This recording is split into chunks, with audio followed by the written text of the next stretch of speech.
Hey everybody, Ariel here, Green Industry Insights, and I am so excited to be out in Hempstead, North Carolina, visiting my friends here at Pender Garden Center, so I hope you enjoy this video.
Hey everybody, Ariel here. I am here with John Schwartz, a good friend of mine. He's the owner of Pender Garden Center here in Hempstead. And John, you've got some great traffic for a summer day here on a Saturday. We do. We're right next to Topsail Beach, so that helps a lot. That's amazing. And one of the things that I noticed coming in, and I haven't been down this way in a long time, I used to go up and down Highway 17 when I was stationed at Camp Lejeune, but the traffic, has it been growing that much here in Hempstead? It's growing by leaps and bounds. We're anticipating the bypass. We'd like that finished. Yeah.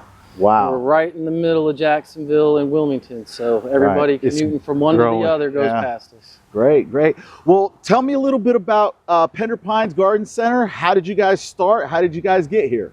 Well, we started vacationing here locally, and my dad would pay for our vacation by landscaping Grandma's house. So in order to do that, we'd have to go all the way to Castle Hayne and visit Tinga Nursery to buy some shrubs and trees. Go to another place, the plant place, for flowers, and then stop by the hardware store for all your soil and fertilizer. By the time you did all that, your day was done. So we wanted to create a one-stop shop here in Hempstead, basically. Wow. So where did you guys come? Did your dad have a nursery in somewhere else and bring it here, or did he? Yes, basically he started for a gentleman in high school. Wow. His grandma got him into horticulture. He talked his boss into selling some tomato starts at the produce stand at the local farm that he worked at. And the light bulb turned on with Mr. Cropsey, and for 20 years Dad built a garden center up in New York. Wow. Wow. So you've been living this since your youth. Started at 2 years old in the back of a Suburban, potting up hostas in a Stilby to sell to my dad's boss in New York. Yeah, so yeah. It's funny because a lot of the folks that grew up in this industry, they always talk about they got started in the worst jobs, whether it was weeding or dividing or potting up, and so I bet that's got to be a fond memory. Mine was sticking Pachysandra flats. That was not fun. I guess you said, well, what about the child labor laws? They don't apply to me? No, don't apply to me. Now, I will say Dad did pay us. So I can't complain. He taught us what the dollar was. Yeah, yeah. So as I've been walking around and taking a look, you got a beautiful place, beautiful place.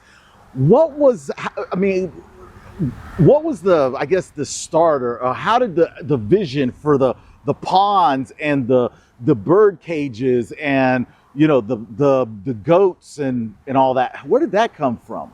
It's just started way back in the 80s with my dad up in New York. You know, when the harvest was done, they'd pull all the tractors in and make dummies and sell pumpkins. And some of the staff would bring in their barn animals and things, and it just kind of clicked. So Dad's like, why not? Let's get some animals. And we started with adopting some. It started with actually the emus. They were from the farm that the middle school was running. Wow. They lost the school to expansion. They built they built the new high school where the farm was. And then it just kind of snowballed to a parrot. And then next thing you know, we got goats, and we used to have alpaca. Yeah, we've got all kinds of critters. Wow. So what do you notice with your customers when they come in and I mean, I imagine the kids they have to love that. They love it. It's a family atmosphere. We have multi-generational people coming now, people that were children bringing their children, and sometimes their parents. You got grandma, everybody involved. There's not a lot to do here. So you can come feed the fish, feed the goats. Yeah. The gardener can go check out all our plants, and the rest of them can be entertained with a few other things. Well, nice, nice. So how big is your staff here, approximately? Approximately, we keep about 30 people on staff. Wow. That's not all full-time, but yes, we have about 30, 35. Because in addition to the retail, you do your own growing. We do a lot of our own growing. We're down to 90% on our annuals and perennials. That's not because we aren't growing as much as we were. It's because we can't keep up with the pace, and we're having to bring more in. We grow a selection of trees and shrubs, a lot of natives. We're real good on salt tolerant stuff, being right here on the coast with the barrier islands is another thing. And then we also have all kinds of house plants, vegetables, herbs. I mean, we have it all basically. Yeah, yeah. What is the biggest advantage for your customers coming here to Pender Pines Garden Center? Well, our one big goal is to educate not just our employees, but educate all of our customers. That's my biggest thing, is educating, explain the whys and the hows, not just say do this, explain why. And a lot of times then people understand, and so therefore, you know, anybody can sell a good product. It's the customer service that sets us aside. We're the ones that actually know what's going on. We go to trade shows, we go to conferences, get continuing education, things like that. Right, right. What's your goal here for the next 5 to 10 years? What do you want to see out of your nursery, your garden center? My big goal, you know, we're trying to put more and more natives in production. There's a lot of unique stuff here on the coast that you just can't find, or you can't find the numbers on. That's one thing I'm very passionate about. We're a registered pollinator highway. I now have, I think, over 700 linear feet of highway frontage, and I'm trying to convert all that into pollinator space. Wow. So we're just trying to educate the public. I'm really into rewilding. I'm a hunter and fisherman, so I enjoy the outdoors. So Dad always said we were the original green stewards, and I think he's kind of right. We've done some things wrong in the past with invasive things, but you know, we can fix that and make changes. Sure, yeah. And I think that's one of the big things that I think a lot of folks have to understand about our industry is, you know, we live off the land, and we want to protect the land. And, you know, and I agree with you, there have been some mistakes, but, you know, I think we've been really good at self-correcting. And I mean, it's, you know, it's always a work in progress. Absolutely. And, you know, you learn as you go. We didn't know some things back, and it was just different. That's right. And then my other big thing is food production. We sell a lot of vegetables. We sell tons of fruit trees.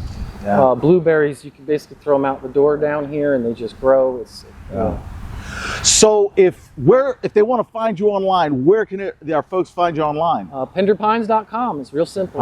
Penderpines.com. All right. And where are you located? We're here in Hampstead, North Carolina. We're exactly halfway between Jacksonville and Wilmington, and we're basically the mainland of Topsail Island, the south end of Topsail Island. Right here on Highway 17. Right here on Highway 17. Yeah. So guys, if you're in Hempstead, North Carolina, and you find yourself on Highway 17, stop in and say hi to my friend John and take a look at this beautiful garden center. I hope you enjoy this video.